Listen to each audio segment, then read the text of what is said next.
When you look at the extremist ideology under both main sects, Yeah. you have to funnel your way through to determine, yes, they all hold the Quran as the pinnacle of the faith, Yeah. but as they interpret it, it starts to change depending on which one of the scholars they follow. Okay. And that is something where you have to be able to hone in and understand that if I'm dealing with one guy who's a Muslim, Yeah. first of all, which one of the main two sects? Sure. Second of all, which one of the subsects? And then once under the subsects, which one of the interpretations he goes by? It's super in depth. It is. I have conversations with Muslims all the time, Muslim police officers. And when I'm explaining this to them, they're like, holy shit, I didn't think about that. Really, not It could be most of them Shia don't or even know. Sunni.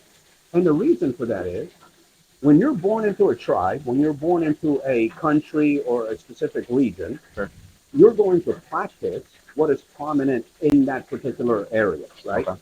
And I'll give you an example. Somebody is born into a family from a town of 5,000 people, let's say in rural Arkansas, right? Most people would be Southern Baptist, right? So that person grows up, their introduction to Christianity is Southern Baptist, right? The difference is in the United States, you have internet, you can do that. Some of these people, they don't have access to the internet outside, right? Sure. So they're not very much exposed to other people and other beliefs. Okay. So they grow up, let's say Southern Baptist, and then they make a trip out to Utah and they meet Mormons, and to them it's like, Oh. what the fuck?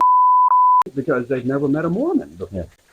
The same concept applies to the Middle East because it's kind of tribal. So whichever tribe you're born into, that is the tribal culture and the tribal part of the religion you understand.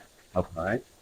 So that said, in order to figure out who's the cuckoo for Cocoa Puffs in the Islamic religion, you have to figure out which one of these channels, which one of these organization charts do I have to go down, because the crazies like ISIS, like Hamas, like Hezbollah, some are politically motivated, justified by religion. Some are simply religiously motivated, like ISIS and Al Qaeda and Taliban.